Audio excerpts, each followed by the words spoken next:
Jadi bedanya sekitar 50 jutaan. Kalau kalian suruh milih, mendingan Xpander Cross atau SL7 Kuro. Coba kalian komen.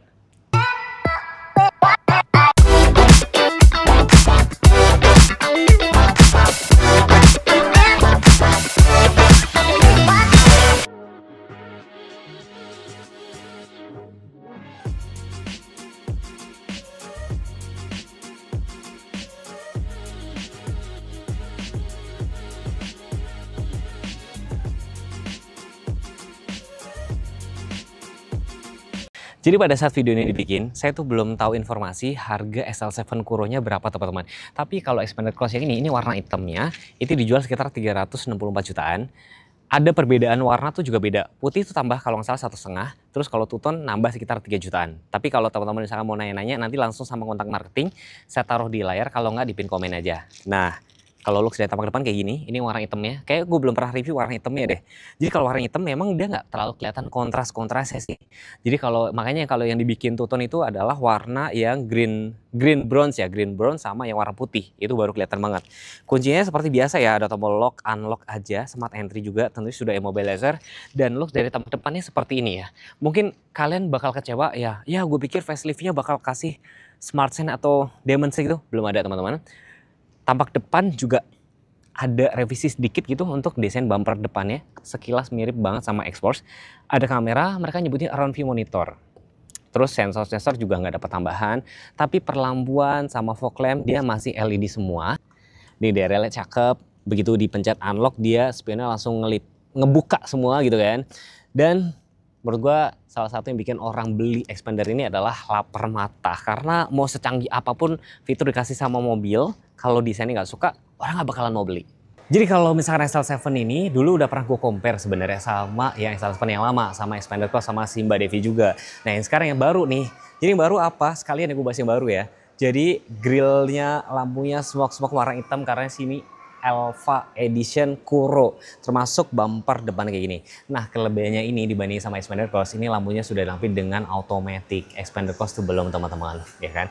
Masalah ganteng atau tampilan itu soal selera. Nah ini dia mengusung desainnya itu sebenarnya SUV juga loh, SUV gitu loh. Memang basicnya sama R3 memang mirip, sama juga dengan Xpander Cross basicnya dari si Xpander Ultimate. Tapi menangnya dia lampunya sudah otomatis, meskipun fog lampnya masih halogen biasa. Tapi sebenarnya kalau fog lamp itu halogen itu sebenarnya lebih bisa buat menembus hujan. Kalau kita ngomongin mesinnya pakai 1500 cc, itu dipakai juga sama Ultimate juga, sama X-Force juga. Tenaganya sekitar 105 PS, torsinya sekitar 141 Nm. Matic CVT. Ada yang suka komen, waduh sayang ya CVT, karena pada akhirnya nanti semua mobil akan ke CVT semua gitu loh. Kelebihannya adalah dia lebih halus, jalannya lebih smooth, jadi berkendara tuh enak, gak mabok gitu kan. Tapi dia juga bakal lebih irit juga. Meskipun ada kayak stigma kalau mobil CVT katanya gak kuat nanjak. Tapi gue percaya jalan di Indonesia kan semakin halus ya. Kalau mungkin gak kuat nanjak itu mungkin drivernya yang agak kurang experience gitu loh. Air intake juga cukup tinggi. Jadi yang salah satu bikin orang pengen beli mobil-mobil SUV kayak Xpander Cross, SL7 adalah bentuknya yang SUV banget. Ini belum dicat rapi, sudah dapat peredam mesin juga kayak gini.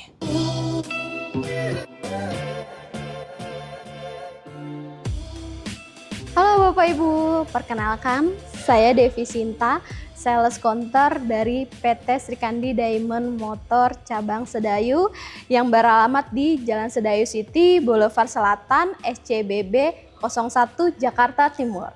Di samping Devi ini ada destinator tipe GLS paling murah.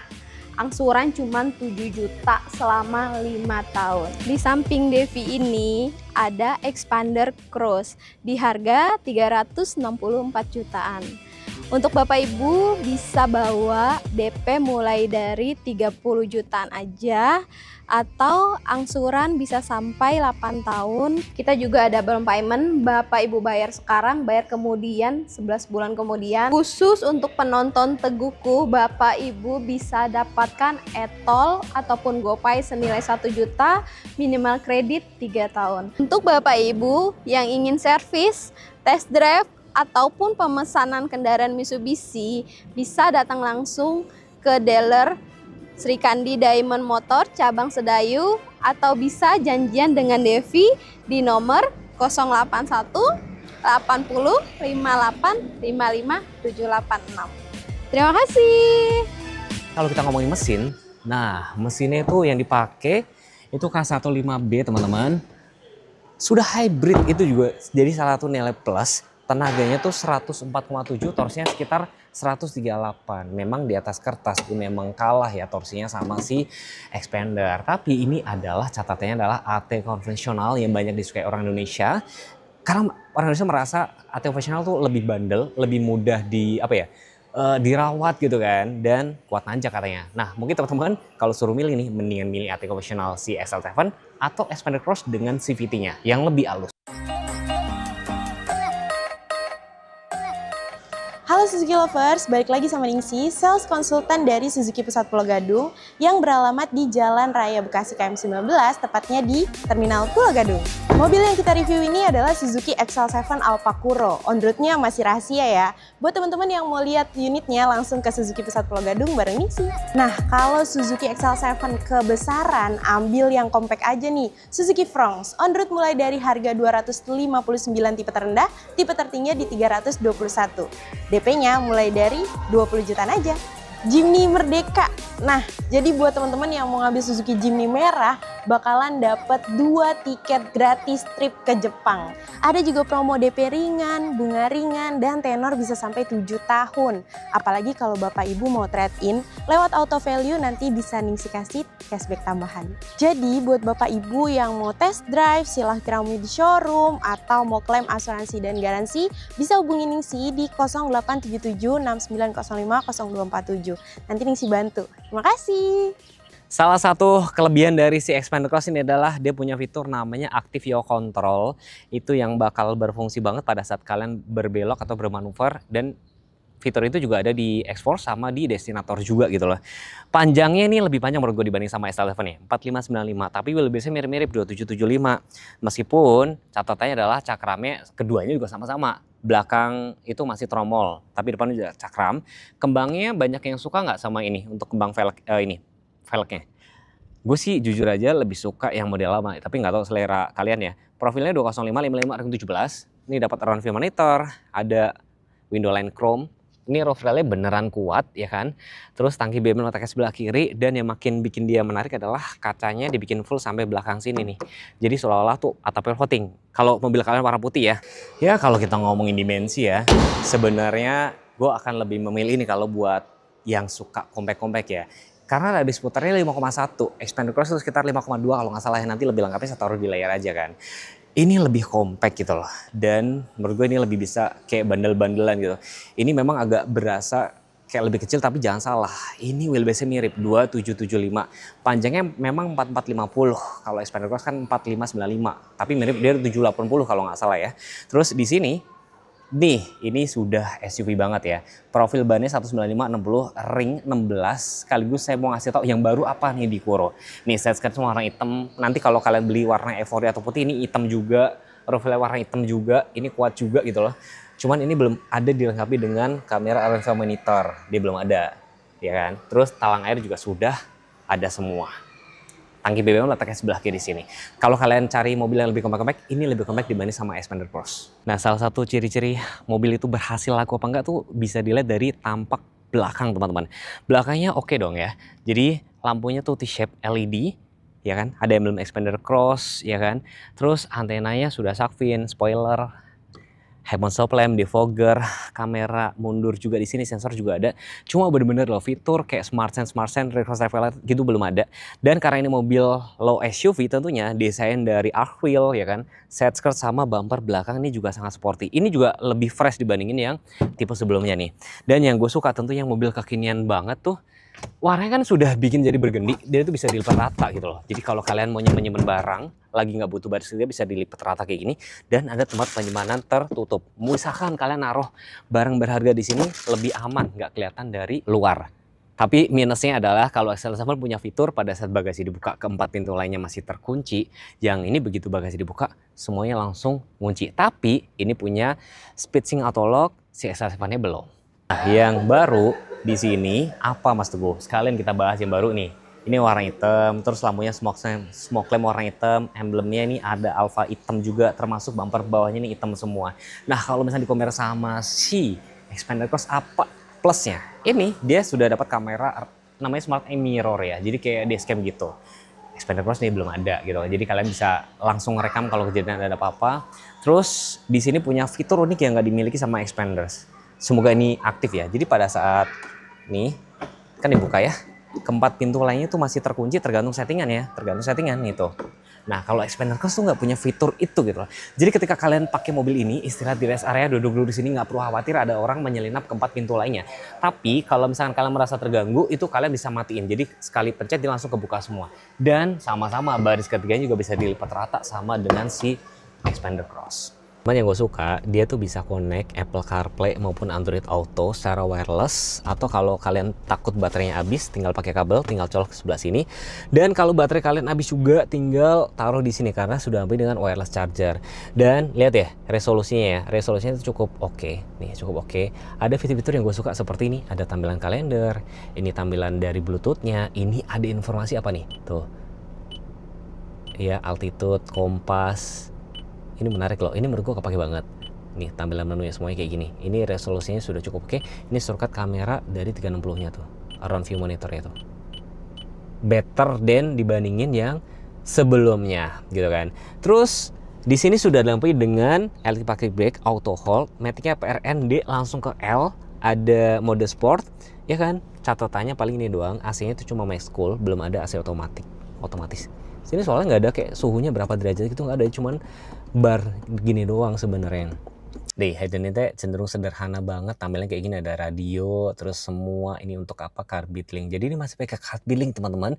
Card billing tuh bisa pakai kabel atau bisa pakai wifi, tapi handphonenya nanti dijadiin kayak ini hotspot gitu loh ya kan, agak repot sih sebenarnya.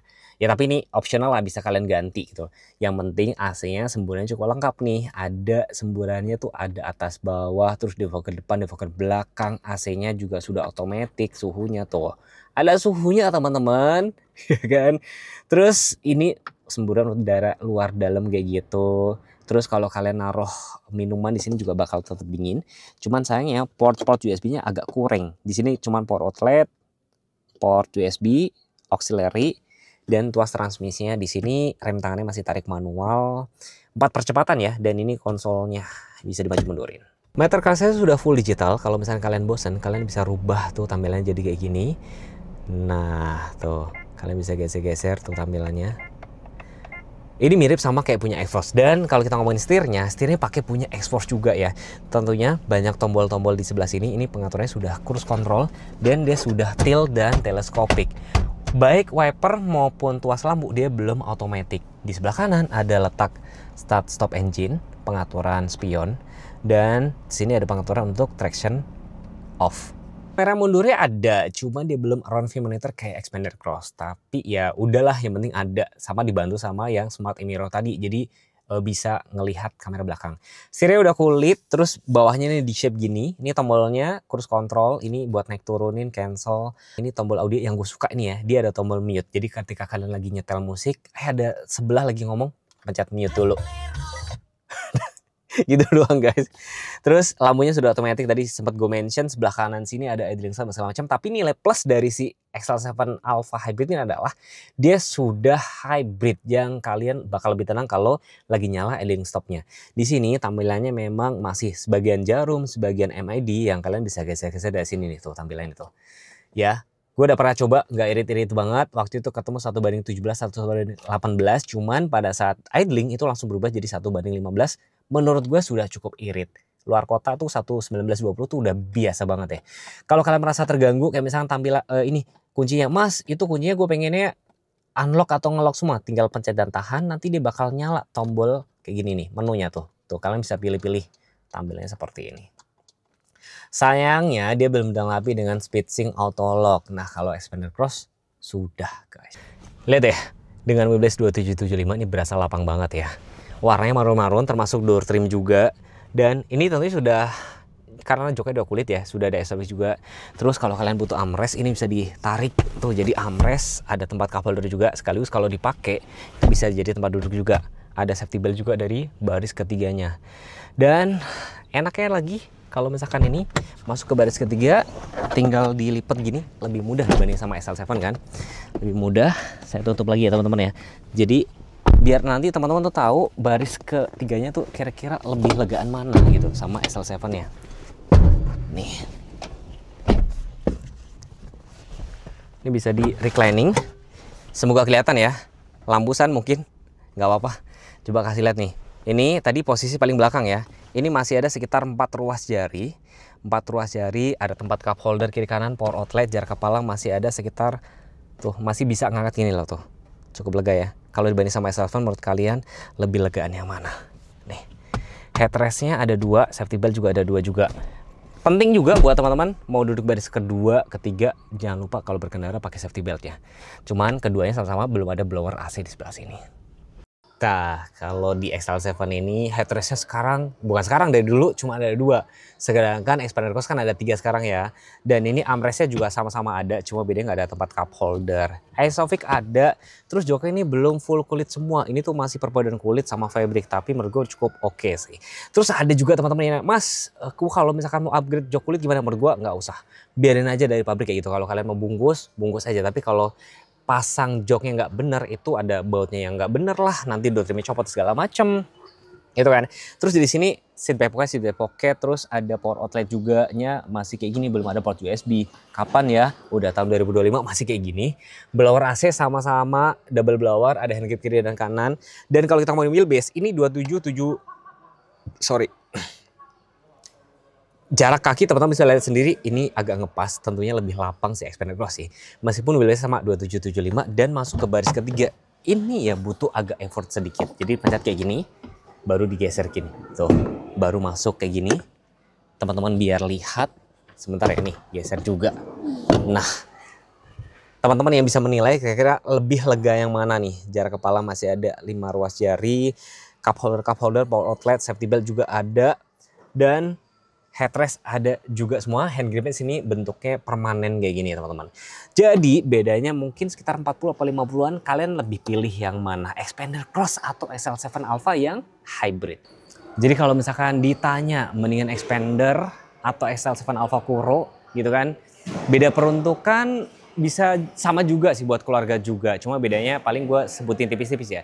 Jadi ini karakternya itu dia lebih compact ya kan. Ini lebih compact tapi buat harian juga masih oke. Selap-selip gang, lewat jalan rusak. Bahkan beberapa teman-teman gue yang sudah beli ini tuh pakai di jalan yang menuju pantai itu kan jalan rusak segala macam atau hutan-hutan, ini lebih pede. Nah kalau Xpander Cross itu lebih cocoknya buat yang mungkin jarang lewat gang sempit, perjalanan luar kota dan segala macem kayak gitu. Apalagi juga harganya lebih mahal sekitar 40 jutaan kan.